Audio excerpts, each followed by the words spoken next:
March 1969. A one-eyed veteran storms onto John Wayne's film set. He's furious. He thinks Hollywood is mocking men like him. What happens in the next 10 minutes will change both their lives forever. Here is the story. Ouray, Colorado, mountain town. Film crew everywhere. True Grit set. Noon, March 12, 1969. A man walks through security, limping, left leg drags, eye patch over his left eye. Real eye patch, not a costume. Security guard steps forward. "Sir, this is a closed set." The man pushes past. "I need to see Wayne." "Sir, you can't." "I said I need to see Wayne." 50 crew members stop working, turn, stare. John Wayne sits in his director's chair.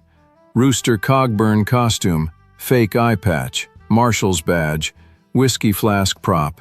He hears the commotion, stands. The old man limps toward him, fast, angry. He stops 10 feet away, points at Wayne. "You think this is funny?" Wayne doesn't move, stares at the man, at the real eye patch, at the limp, at the tarnished badge pinned to his jacket. The old man's voice rises. "You making a movie about some drunk, one-eyed Marshal? You think men like me are a joke?" Nobody speaks. Cameras idle. Director frozen. Wayne takes one step forward. "What's your name?" "Carl Henderson, U.S. Marshal, 32 years. Lost my eye in 1932. Tulsa shootout. They used to call me Rooster." The set goes silent. Wayne stares at the man, at the eye patch, at the badge, at the rage mixed with shame. Carl's voice cracks. "I came here because I heard you're playing a character named Rooster Cogburn. One-eyed Marshal, drunk, joke of a man." He steps closer. "That's my life you're mocking. That's me up there on your screen." Wayne's jaw tightens. He takes off his prop eye patch. His real eyes, both of them, lock onto Carl's one good eye. "Sir, you've got it wrong." Quick thought. Have you ever felt like someone turned your life into entertainment? Drop a comment. Wayne doesn't raise his voice, doesn't argue. He just says one word. "Come." Carl hesitates. "What?" "Come with me, away from the cameras." Wayne walks toward the wardrobe trailer, doesn't look back, trusts Carl will follow. Carl limps after him, angry, suspicious, but curious. They reach the trailer. Wayne opens the door, steps inside. Carl follows. Inside, racks of costumes, gun belts, badges, period weapons, photographs pinned to a board. Wayne picks up a gun belt, heavy leather, worn. "This belt, it's modeled after the rigs that Fort Smith Marshals wore in the 1880s. We studied photographs, museum pieces." He sets it down, picks up a badge. "This badge, exact replica of the ones issued by Judge Parker's court. We didn't make it up, we researched it." Carl stares at the badge. His hand trembles. Wayne continues. "The costume, the walk, the way Rooster drinks but still does his job, the way he's broken but won't quit." He steps closer to Carl. "That's not mockery, Marshal, that's honor." Carl's voice shakes. "You don't know what it's like, being forgotten, being a joke." Wayne's voice goes quiet. "You're right, I don't. But I know this character I'm playing. He's not a joke. He's the toughest man in the movie, and he's based on men like you." Carl looks at Wayne, at the costume, at the research photos on the wall. His anger starts to crack. Underneath, pain, years of it. "Hollywood doesn't honor men like me." Wayne meets his eye. "I do." Carl sits on a costume trunk, takes off his hat, wipes his forehead. "You want to know about real Marshals?" Wayne pulls up a chair. "Yes, sir. We weren't heroes. We were men doing a hard job for $3 a day, had to buy our own horses, our own guns, our own ammunition." He touches his eye patch. "I got this in Tulsa, 1932. Bank robber named Eddie Shaw. He was holed up in a warehouse.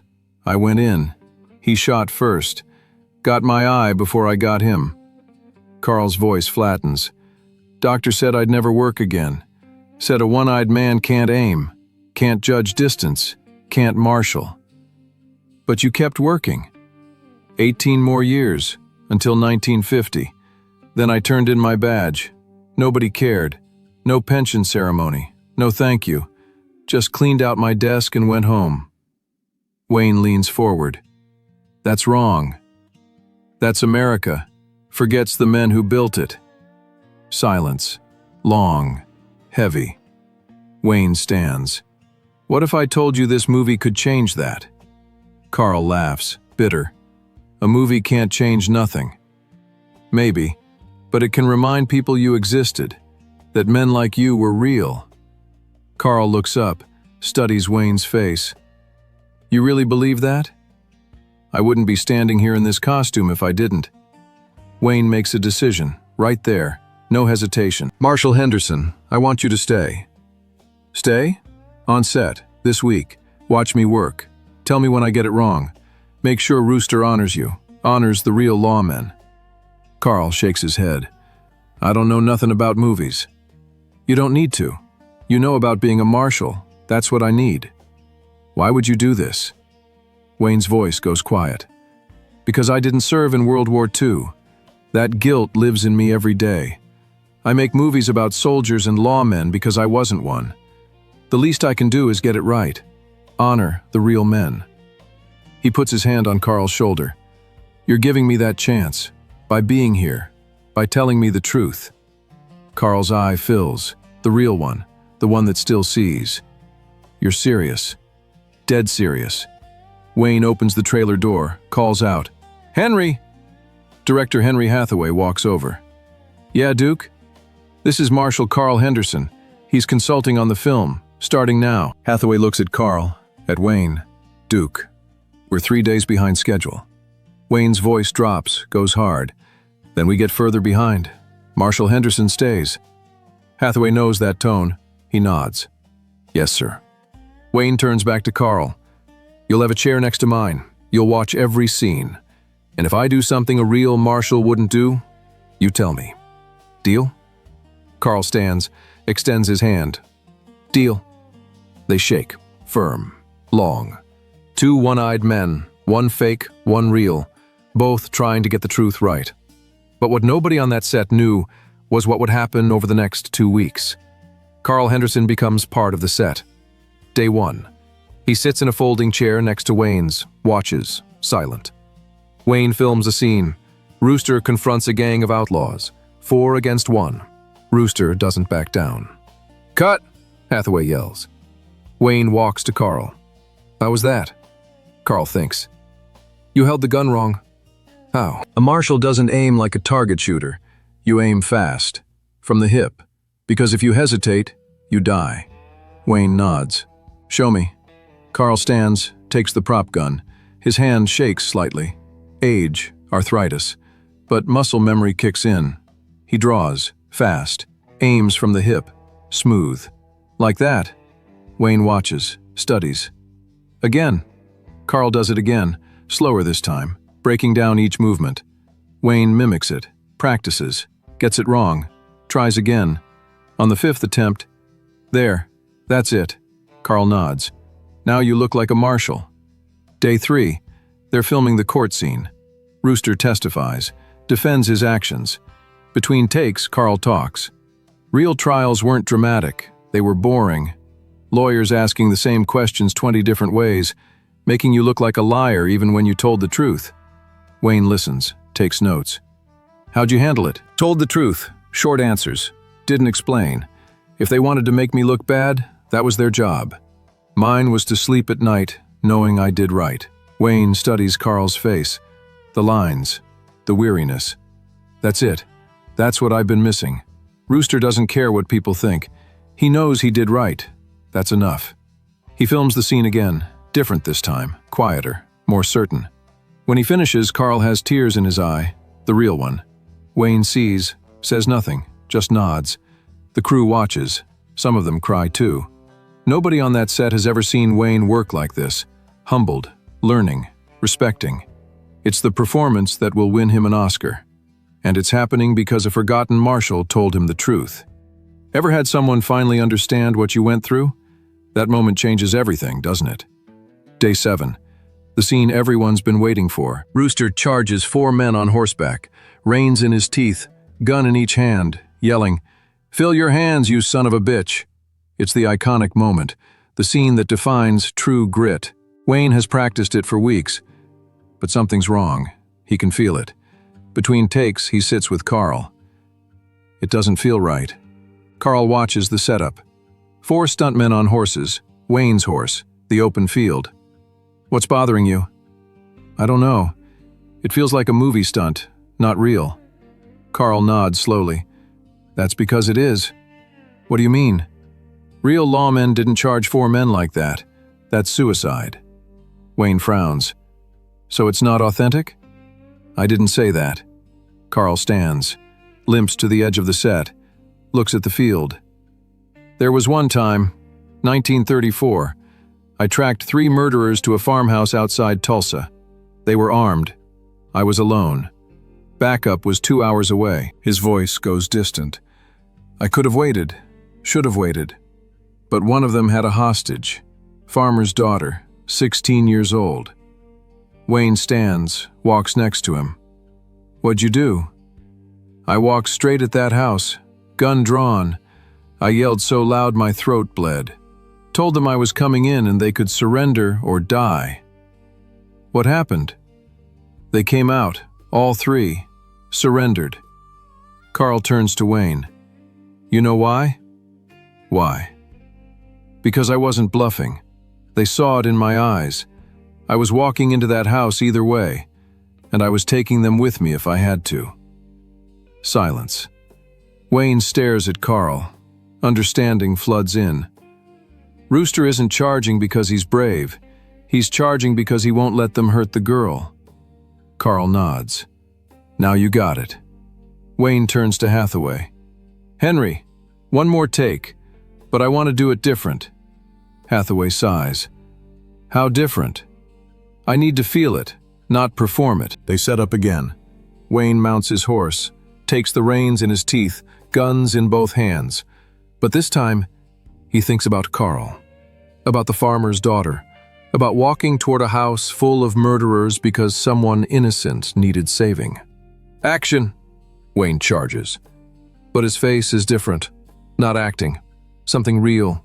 Terror, rage, determination, all 3 at once. He yells the line, but it sounds different, primal. Like a man who knows he might die but refuses to stop. "Cut!" The set is silent. Nobody moves. Nobody breathes. Hathaway stares. "That's it. That's the take." Wayne dismounts, walks straight to Carl. Doesn't say a word, just puts his hand on Carl's shoulder. Carl's eye is wet. "You look like a Marshal, Duke." "I looked like you." 47 crew members witnessed it. They'll tell the story for decades. The day John Wayne became Rooster Cogburn. The day a forgotten Marshal taught a movie star what real courage looks like. The magnitude of this moment won't be clear until 9 months later. But something shifted on that Colorado set. A performance stopped being fiction, started being truth. True Grit wraps, April 1969. Carl goes home to Arizona, back to being forgotten, back to living on Social Security, back to a wife who loves him and a country that doesn't remember him. But something's different inside him, something Wayne gave back. Pride. For 2 weeks, Carl Henderson was a Marshal again. Not a joke, not forgotten, real. Then June 1970, 15 months later, Academy Awards, Dorothy Chandler Pavilion, Los Angeles. John Wayne is nominated for Best Actor. Rooster Cogburn, True Grit. In Arizona, Carl and his wife watch on their small television, black and white, antenna wrapped in foil. They announce Best Actor, and the Oscar goes to John Wayne, True Grit. The crowd erupts, standing ovation. 40 years in Hollywood, Wayne's first Oscar. He walks to the stage, 63 years old, one lung removed, cancer survivor. He takes the statue, holds it, looks at it. Then he speaks. Wow, if I'd known what I know now, I'd have put that patch on 35 years ago. Laughter. But then his voice changes, goes serious. I want to thank the real Marshals, the men who did the job and went home, the men who never got recognition, the men who gave their eyes and their legs and their lives to keep us safe. He pauses. This is for them. In Arizona, Carl Henderson stares at the television. His wife sees tears running down his face, from his good eye. Carl? He can't speak, just points at the screen. Wayne is holding the Oscar, looking directly at the camera, like he's looking at Carl. Duke remembered, Carl whispers. After all this time, he remembered. 3 weeks later, a package arrives at Carl Henderson's house. Brown paper, heavy. Los Angeles return address. Carl opens it. Inside, a framed photograph. John Wayne at the Oscars, holding the statue, signed, "To Marshal Carl Henderson, the real Rooster Cogburn, you made this possible. Duke." And underneath, Wayne's eye patch from the movie, the actual one, worn in every scene. A note attached, Wayne's handwriting. "Marshal Henderson, they gave me an Oscar for playing you for 2 weeks. You lived it for 32 years. This belongs to you. Your friend, Duke." Carl puts the eye patch on, walks to the bathroom mirror. For the first time in 37 years, he sees himself as a Marshal again. Not forgotten, not a joke, a hero. Carl Henderson died in 1973, heart attack, age 67. His grandson found the Oscar photo, the letter, the eye patch, Carl's real Marshal badge. He donated them to the John Wayne Museum.